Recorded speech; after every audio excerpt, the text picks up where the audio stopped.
In today's video, we're just going to talk about the Expo meter for the Panasonic GH6. And this is a really useful tool for kind of seeing the balance we've got between aperture and shutter speed when we're working to get the correct exposures. So it just gives us a really kind of visual way to see that, where in most of the modes we will be able to see it at the bottom, but you'll see what I mean, sort of what this tool kind of adds to it. So we can use this tool in most of the photography modes. So if we're in the semi-auto modes like shutter priority or aperture priority, for example, if we jump into shutter priority, you can kind of see on the camera, I can just about lock onto this guy from here.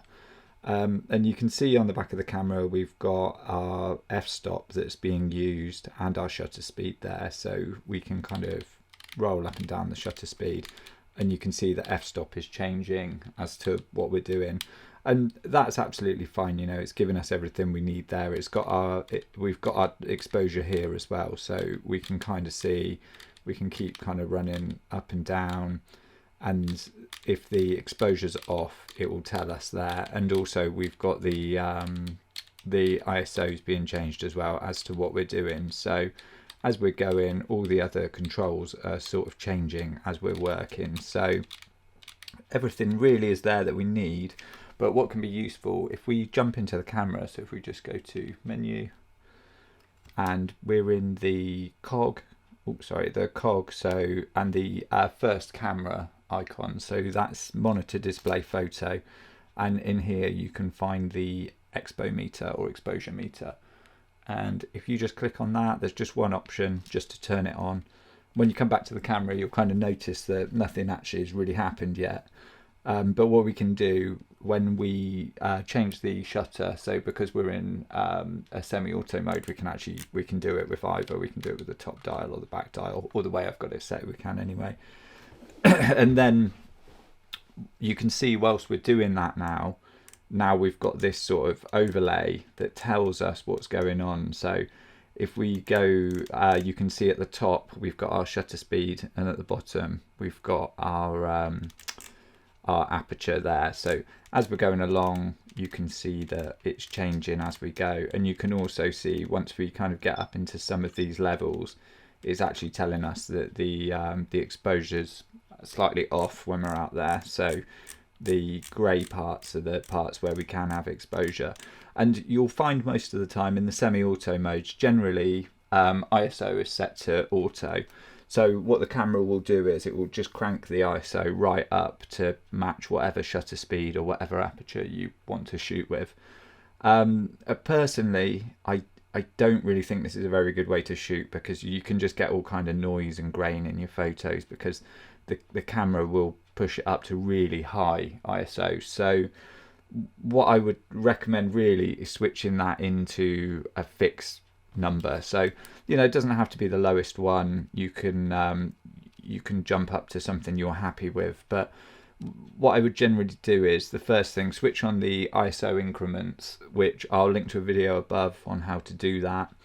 And then the next thing, if you're not going to set it to a fixed number, at least go in and set it to a maximum number. So it might be that you don't want to jump above, you know, 3200, or you don't want to just jump up into like the crazy high numbers. You know, we could go as high as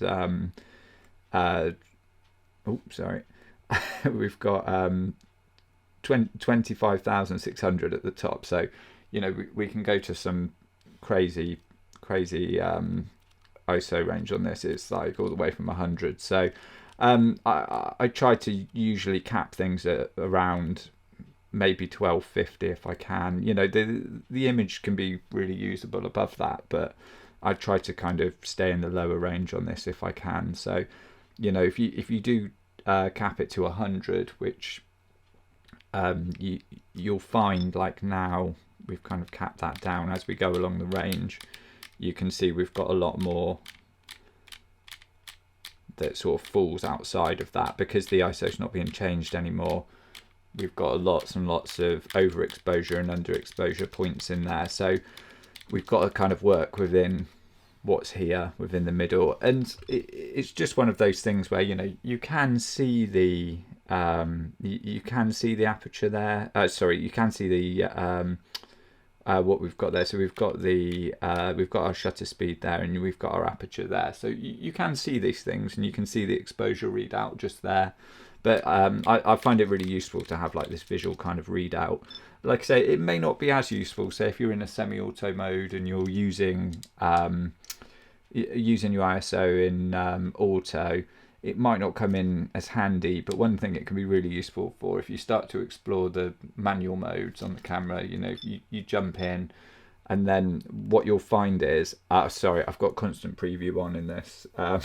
I'll link to where that is in another video, and you can have a look at that. But essentially, you can see we're overexposed at the moment, and the shutter speed's too slow. So what we can do is we can actually use the exposure meter to get into a bit of a better run with it. So if I bring down the f-stop to, you know, I could bring that down really low, and then we can sort our shutter speed out. And then you can see the constant preview has actually been really useful there, but also the exposure meter has been useful as well, because it's brought us into a point where we're not actually over or underexposed anymore. So we can kind of take that shot. I think we are ever so slightly overexposed there. We're about to stop overexposed, but you can see we're not in a place that is, you know, it's not too far over or under. Where I've moved, it's changed the exposure slightly, so you can see we're on a pretty good exposure there. And like I say, it just gives you a nice way to see it, because otherwise you kind of, if you've got exposure meter off and you're in manual, we can use constant preview, which we are using on this, but let's say without it, if we turn that off, then you can see when we lock focus, it's telling us, you know, we're underexposed at the moment, or we're not going to make that shot. So we've as we go in, we can keep changing the aperture, no, and then yes, we are there. But the exposure meter just gave us a really nice way to kind of go through and see the bounds that we can work within at those certain settings. And you know, we do have all the choices we can make, so we can change our ISO, or we can change our shutter speed or aperture, and it's just giving us the, you know, we can decide the choices that we want to make to get the shot that we want to do. So it's just a tool that sort of gives you a little bit more of I suppose like a nice quick readout on how to do that. So yeah, hopefully you found that useful. If you have, give the video a like. If you want to see more about the Panasonic GH6, then check out the playlist on this channel, and subscribe for more videos.